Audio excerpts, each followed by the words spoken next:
So today we'll be discussing how AI/ML solutions can be used to improve healthcare operations. This is a mix of technical and non-technical. So if there are any questions in detail, especially if you want to talk to me offline, I'm definitely available. This is the outline of the talk. We'll begin with an overview of how AI/ML solutions can be used to improve operations in healthcare. This is best understood by an example of case study. And then we'll end with by reviewing the landscape of all the challenges that are involved in enablement of AI solutions in healthcare. So all the operations in the healthcare generate data, and all this data is collected and stored using tools and applications which needs to be available and reliable. So an improved data solution is necessary for improved healthcare operations. Data analysis is then done on this type of data to bring out insights such as the healthcare of the operations itself, what is the census, what is the revenue, what is the bed utilization, and all this kind of analysis does bring out glaring issues to the administrators. But AI/ML models, which work with data analysis, they go beyond this. They are able to tie all these different data points and find the interactions between them and bring out much more insightful details. Inferencing of the AI models and the insights learned from them produces a list of possible solutions that can be used to drive process change and improve healthcare. And some of these solutions eventually end up changing the process, which improve the healthcare operations. All this pipeline is leading towards the two outcomes which healthcare is for, which is improved patient outcome and better patient satisfaction. In operations of the healthcare, waiting time is the biggest issue. All the operations in the healthcare are pipelines, they are queue processes. It starts with the arrival of the patient. The patient comes in with different kind of priorities. Some are emergency, some are scheduled. A patient has to wait in the lobby for his seat so a staff can be free to start the triaging process. A patient has to wait for the treatment to be done, for the lab test to be collected, and lab report to be sent. Patient also has to wait for the medication to be filled up in the pharmacy. And after waiting in several of these queues, patient waits for the diagnosis. And if the diagnosis is bad, the patient needs to be admitted. And now the patient has to wait for the bed. So using this waiting time for the bed as one operational hurdle, let's look at this as an example. In this hospital, the patients come in, either they randomly walk in or there's emergency. If the patient needs to be admitted, they have to wait for a free bed to be available. The beds can be freed only if the patients are discharged earlier than the admission is demanded. So let's look at this discharge process in detail.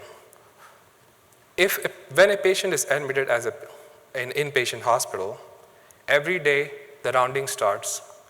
A group of MDs with their house staff or advanced practitioners, they go around looking at the patients and determine which patient is ready to be discharged today.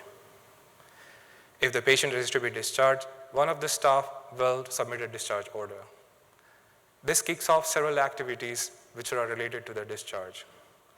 A nurse might give discharge instruction to the patient. A case manager might set up equipment and transport for the discharge of the patient. The pharmacy might start collecting medications for the patient. And once the patient is discharged, the bed is free, but it still needs to be cleaned up so the bed is ready for the next patient. So improving the discharge process using AI/ML first begins with understanding the process map, which is what we looked at in the previous slide. Process mapping is important to understand what is the workflow that goes on into discharging a patient, and then what kind of data in those process steps are relevant for the analysis. Once this data is collected from this process, this data can be used to train AI/ML model, a suitable AI/ML model for a suitable task. Once your AI/ML model is trained and built, we do the inferencing. We find out which parameters, which variables are driving the discharge process most. This is the sensitivity analysis.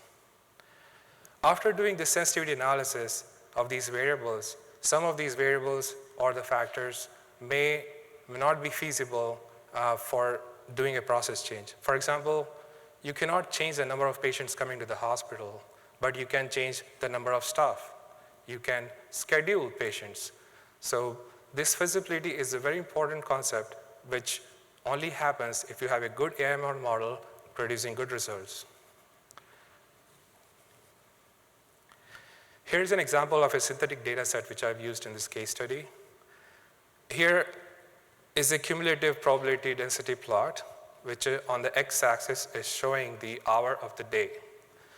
The blue curve tells you how the patient's admission order is piling up. It starts at 5 a.m.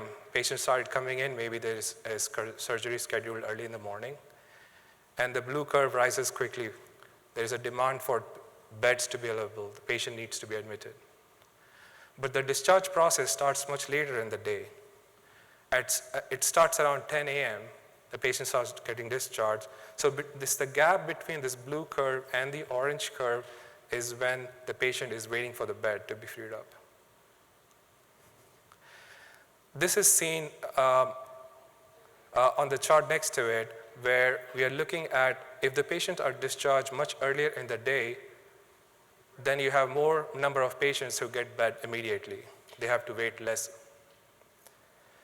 So if we draw a line between 12 p.m. and 1 p.m., we try to split this into two types of discharge. One is an early discharge, the other is a late discharge. And we'll use this classification as a task to train our AI model.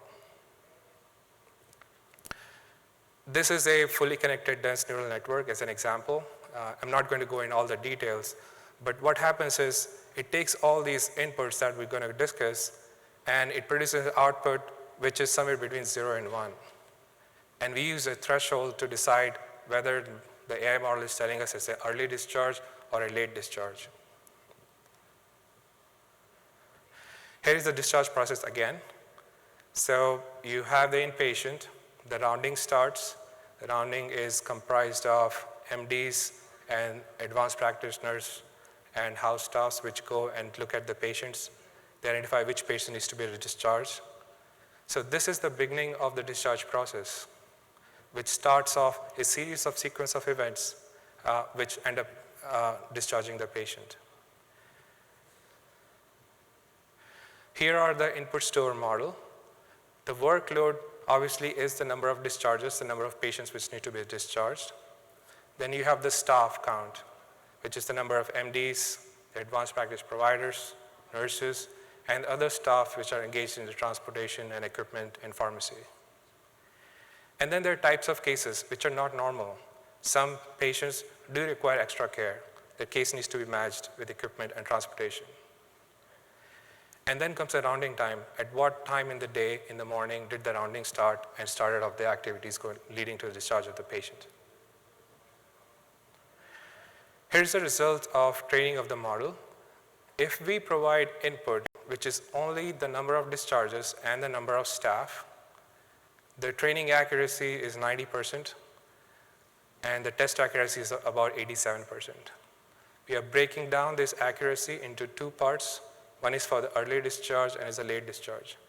What it is telling you is how good the model is in identifying if it's an early discharge or it's a late discharge. This is also sensitivity and specificity. Now we would like to improve the model. This is not enough. So we start adding in more inputs which we think are being collected and suitable. So let's add the number of case management cases, equipments, and transportation cases, because they do add work. Any extra added work delays the discharge process, and the patients have to wait longer for the bed. There is a clear improvement in the accuracy, but not a lot. And what we try to now do is try to find something that could be the leading cause that sits on top of these variables. We think it's the rounding starting time. This is the time in the day when the rounding team starts the discharge process. You can see there's a clear boost in the accuracy of the model, and not only on the early discharge side, but on the late discharge side as well. So this exercise tells you that the earlier the rounding starts in the day, the earlier you can discharge the patients, the less time the new patients have to waste for the bed. This is seen by an example. So here we are using the model to predict what happens to the discharge if we change one variable. So on the left, we are changing the rounding start time. If you start at 8 a.m., you are discharging patients earlier. But you start at 8:15 or 8:30, just a 15 or 30 minutes delay is dropping the graph pretty sharp. The data at 7:30 and 7:45 p.m. is very small, and that's why you see that it's not what it's supposed to be. But what is good is the model is so good that it is sitting right on top of what data is talking about.